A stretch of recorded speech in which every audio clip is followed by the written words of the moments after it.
अस्सलामुअलैकुम, कैसे हैं आप सब। उम्मीद है आप सब बिल्कुल ठीक ठाक हैं और मेरी तरफ़ से आप सबको बहुत बहुत रमज़ान मुबारक।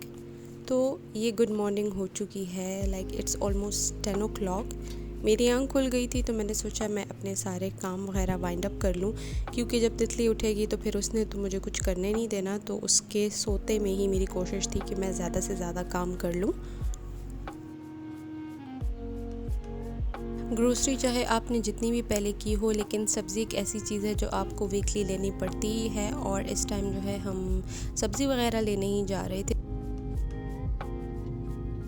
असद जो थे, हमने जाके जो है वो सब्ज़ी वगैरह ले ली और तकरीबन इतनी ली कि हमारे आराम से 2 हफ़्ते गुजर जाएंगे।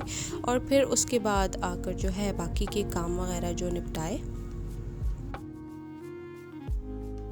बाकी की जो सब्ज़ी थी, आलू प्याज टमाटर तोरी वगैरह भिंडी, वो तो साफ़ करके रख दी थी मैंने। लेकिन ये जो है स्प्रिंग अनियंस ये रह गए थे, तो फिर मैंने सोचा कि इनको मैं इनकी जड़ें भी काट लूँ और इनको जो सूखा इनका नीचे से पोर्शन है वो भी अलग करके इनको धोकर फिर मैं फ़्रिज में रखूँगी, क्योंकि ये बहुत डेलिकेट होते हैं और बहुत जल्दी ख़राब हो जाते हैं। कुछ लोग होते हैं जो कि सारी सब्जियों को धोकर जो है वो रखते हैं, और कुछ लोग होते हैं वैसे ही रख देते हैं और फिर जब ज़रूरत पड़ती है तो उसी टाइम वॉश करके यूज़ कर लेते हैं। दोनों तरीके बेहतर हैं, जो जिसको जो इजी लगे। मुझे अब इस तरह से आदत हो गई है तो मैं सारी तकरीबन चीज़ें जो है वो वॉश करके और ड्राई करके रख देती हूँ, तो वो फिर आपको ईज़ होता है। उसी टाइम निकालो और बग़ैर धोए आप जो है उसको यूज़ कर लेते हैं। और साथ ही साथ जो है सफाई भी होती रहती है। इस टाइम जो है सहरी की जो है वो काउंटर टॉप्स जो है वो सारे गंदे थे, तो सब्ज़ी को क्लीन करने के बाद मैंने जो है काउंटर टॉप वगैरह जो है वो भी साफ़ कर लिए।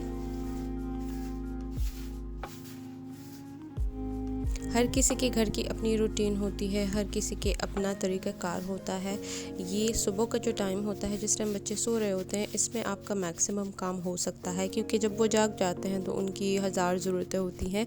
और फिर उसके बाद जो है नमाज वग़ैरह और साथ में कुरान मजीद की तिलावत, वो तो आप करते ही हैं, लेकिन उसके लिए भी हर एक का अपना एक प्रोसीजर होता है, हर एक का टाइम होता है।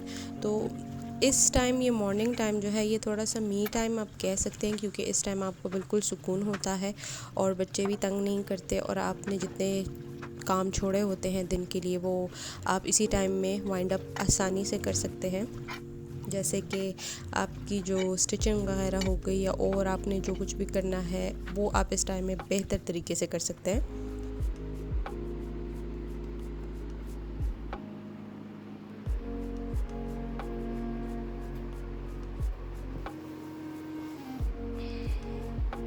मेरे पास जो है इस टाइम थोड़ा बहुत स्टिचिंग का काम पड़ा हुआ था।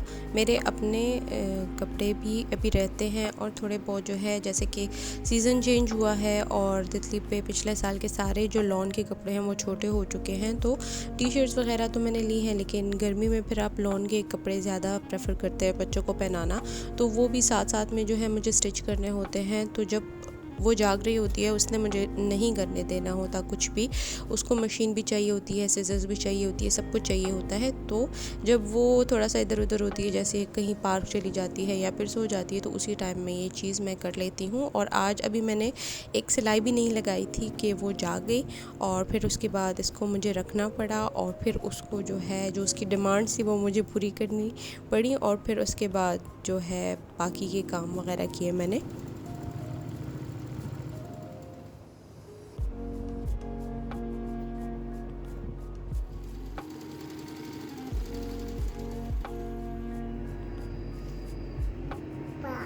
Eat.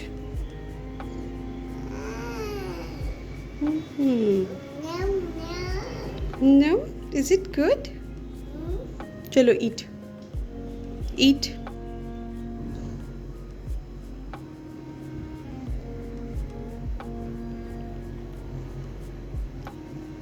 Yummy? Is it yummy? What do you want? You want paratha? Okay, I'll make one for you.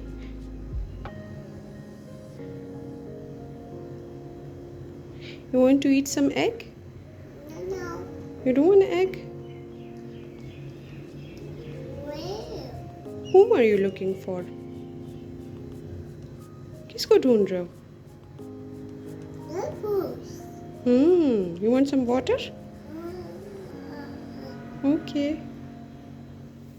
तो फिर दोपहर की नमाज़ तिलावत और फिर जो है असर की नमाज़ वग़ैरह के बाद जो है किचन में इफ्तारी तैयार करने का टाइम हो चुका था। सबसे पहले जो है हांडी की तैयारी कर लेते हैं और उसमें मैंने जो था कीमा और भिंडी बनाई और उसके अलावा जो है चना चाट बनाना था। तो चने मैं ऑलरेडी बॉईल कर चुकी थी और जो सैलड वग़ैरह उसमें था प्याज टमाटर वो काट के, दही जो है उसमें मसाले वग़ैरह डाल के, दही भी मैंने घर पे ही जो है वो बनाया था। और रमज़ान में मेरी कोशिश होती है मैं घर में ही बना लिया करूं।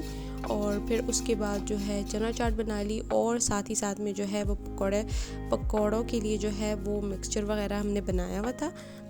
जो है कुछ हमने डीप फ्राई किए और अपने लिए मैंने थोड़े से तवे पे ही बना लिए थे, क्योंकि मेरी कोशिश है कि मैं इस दफ़ा रमज़ान में थोड़ा बहुत वेट लूज़ कर सकूं इंस्टेड ऑफ गेनिंग, क्योंकि ज़्यादा पकौड़े वगैरह की वजह से रमज़ान के बाद अक्सर आपका 3-4 किलो तो चढ़ ही जाता है। तो इस दफ़ा मेरी कोशिश है कि मैं थोड़ा सा अवॉइड करूँ। तो बस उसी सिलसिले में मेरी थोड़ी बहुत कोशिश है कि मैं फ्राइड फूड थोड़ा कम से कम ही यूज़ करूं। बाकी ये बेक्ड या फिर थोड़ा बहुत रोस्टेड या तवे पे सेका हुआ जो है उसी से गुजारा करूँ। बस क्रेविंग ही पूरी करनी होती है। और दूसरा, शरबत को अवॉइड करें अगर आप वेट लूज़ करना चाहते हैं रमज़ान में। दिल तो बहुत करता है, लेकिन अगर आप पानी पी लेते हैं ना तो आपकी सारा जो है वो ख़त्म हो जाती है। तो आज के व्लॉग में बस इतना ही, और ये अफ्तारी तक का व्लॉग है। फिर उसके बाद अज़ान हुई, हमने रोज़ा अफ्तार किया और फिर उसके बाद जो है हालत ख़राब ही होती है। तो इंशाल्लाह कल का व्लॉग जो है आपके साथ कल शेयर करूँगी कि नेक्स्ट सहरी से अफ्तारी तक मैंने क्या किया। एंड आई होप आपको पसंद आया होगा व्लॉग। चलिए, खुदा हाफ़िज़।